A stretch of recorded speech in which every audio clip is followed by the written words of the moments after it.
Prabowo sekarang dalam keadaan berbahaya karena pihak Anies dan Ganjar terus-terusan menghajar Mahkamah Konstitusi dengan bukti-bukti yang Anies Baswedan bawakan.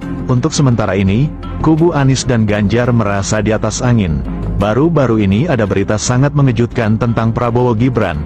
Bagaimana beritanya? Silahkan simak baik-baik. Inilah berita yang pertama. Kubu Anies dan Ganjar unggul di sidang MK. KPU terdiam tak bisa bantah pencalonan Gibran tidak sah. Untuk sementara, tampaknya kubu Anies Muhaimin dan Ganjar Mahfud unggul di sidang MK. Hal ini usai KPU bungkam dan terdiam tak bisa bantah pencalonan Gibran menjadi cawapres tidak sah. Di sidang lanjutan sengketa Pilpres 2024 di Mahkamah Konstitusi yang berlangsung pada hari Rabu kemarin, KPU diberi kesempatan khusus oleh Majelis Hakim Konstitusi untuk membantah semua dalil pemohon. Namun, KPU justru hanya menggunakan kesempatan tersebut untuk membantah perihal kecurangan yang didalilkan terjadi melalui sistem informasi rekapitulasi atau Sirekap. Sementara KPU sama sekali tidak membantah dalil kubu Anies dan Ganjar bahwa pencalonan Gibran sebagai cawapres tidak sah karena adanya pelanggaran prosedur. KPU bungkam terkait soal dalil pencalonan Gibran tidak sah di sidang MK. Hal ini membuat kubu Anies Muhaimin dan Ganjar Mahfud merasa di atas angin usai sidang. Pengacara Anies Muhaimin, Heru Widodo mengatakan dengan tidak dibantah menunjukkan bahwa benar adanya pencalonan Gibran tidak sah dalam Pilpres 2024. Ini mengonfirmasi bahwa dalil permohonan yang disampaikan pemohon 1, Anies Muhaimin, dan pemohon 2, Ganjar Mahfud, tidak dibantah, kata Heru Widodo.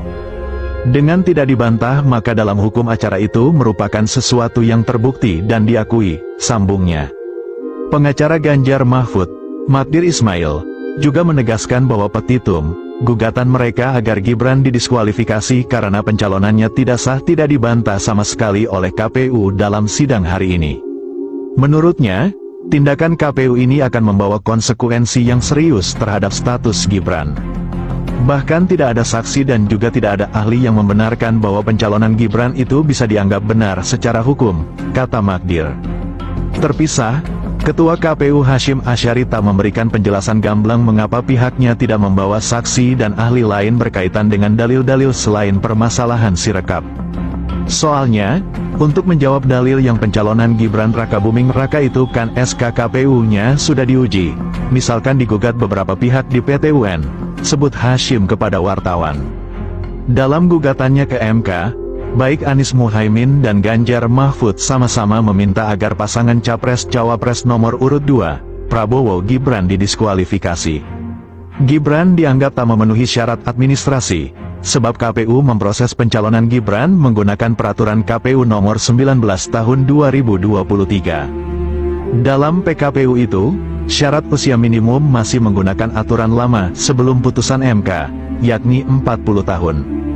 Dewan Kehormatan Penyelenggara Pemilu juga telah menyatakan seluruh komisioner KPU melanggar etika dan menyebabkan ketidakpastian hukum terkait peristiwa itu. Yusril ambil alih bantahan. Sementara itu Ketua Tim Pembela Prabowo Gibran, Yusril Ihza Mahendra, mengaku bakal membantah dalil bahwa pencalonan Gibran Rakabuming Raka pada Pilpres 2024 tidak sah, karena KPU RI tidak membantahnya dalam sidang hari ini. Kami yang akan bantah mereka, kata Yusril. Yusril menilai, KPU tak membantah bukan karena mengakui dalil permohonan Anies Muhaimin dan Ganjar Mahfud soal pencalonan Gibran, tetapi karena KPU tidak ditanyakan soal itu. Ia menambahkan, pihaknya juga tidak merasa dirugikan atas bungkamnya lembaga penyelenggara pemilu itu. Yusril juga berujar bahwa pihaknya akan menghadirkan ahli untuk membantah dalil terkait pencalonan Gibran yang dianggap tidak sah. KPU sebenarnya menutupi melengkapi hal yang sebenarnya kami tidak bisa terlalu banyak menerangkan. Jadi mereka fokus saja menerangkan tentang Sirekap, ujar Yusril. Itulah berita yang pertama, sekarang Mimin akan bacakan berita yang kedua. Kubu Anies dan Ganjar kompak sebut pencalonan Gibran tak sah, sikap KPU tak membantah menguatkan. Tim hukum Anies Muhaimin dan Ganjar Mahfud MD meyakini pencalonan Gibran Rakabuming Raka sebagai calon wakil presiden mendampingi Prabowo Subianto benar-benar tidak sah.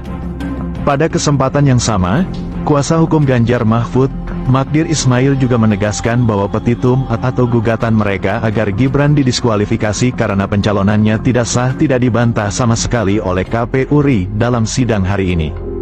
Perkara pertama diajukan tim hukum pasangan calon presiden dan calon wakil presiden nomor urut 1 Anies Baswedan dan Muhaimin Iskandar pada Kamis, tanggal 21 Maret tahun 2024 lalu. Itulah berita yang kedua. Sekarang Mimin akan bacakan berita yang ketiga. Kubu Anies sindir balik Hotman Paris yang merasa menang dengan poin 20 dan 0 di MK. Anggota tim hukum nasional Anies Baswedan dan Muhaimin Iskandar, Reflay Harun, menyindir balik anggota tim pembela Prabowo Gibran, Hotman Paris Hutapea, yang merasa sudah menang telak 20-0 dalam sidang sengketa hasil Pilpres 2024. Reflay mengatakan tim pembela Prabowo Gibran memiliki jam terbang tinggi, tetapi jarang menangani perkara di Mahkamah Konstitusi. Jadi kawan-kawan semua, itu bedanya orang jam terbangnya tinggi tapi mendarat di MEK-nya jarang, nah kita ini mendarat di MEK-nya sering. Jadi, ada dua hal yang ingin saya sampaikan, ujar Reflay dalam konferensi pers di gedung MK. Reflay juga meyakini Sirekap adalah alat memandu kecurangan. Dia menyebut ada penghentian proses rekapitulasi di PPK saat Sirekap diperbaiki sehingga mencurigakan. Makanya, kami katakan Sirekap ini alat bantu, alat memandu yaitu memandu kecurangan. Salah satu indikatornya misalnya ketika kita tanyakan soal bagaimana penghitungan manual itu dihentikan di PPK kecamatan, itu karena Sirekapnya lagi perbaikan waktu itu kan, ujar Reflay. Ada kecurigaan kan? Wah, ini untuk memarkap pihak-pihak tertentu, termasuk ada partai tertentu. Jadi kami tetap yakin bahwa Sirekap itu bermasalah, dan kalau tidak bermasalah, tidak tertarik Hakim Mahkamah Konstitusi untuk membahas lebih lanjut dan lebih lama. Itu satu hal ya, sambungnya. Dia lalu mengatakan Hakim MK tak mungkin tertarik membahas Sirekap jika tidak ada masalah. Dia meyakini Sirekap bermasalah. Jadi tidak peduli apakah suatu pelanggaran itu sudah ditangani Bawaslu, sepanjang MK masih menganggap ada pelanggaran konstitusi sebagaimana didalilkan, maka tidak terhalang mahkamah ini untuk memproses, itu yang harus kita pahami, ungkap Reflay. Dia menegaskan pihaknya memahami hasil akhir dari KPU adalah penghitungan manual dan berjenjang. Namun, katanya, hal itu tak menutup kemungkinan jika Sirekap tetap menjadi panduan kecurangan.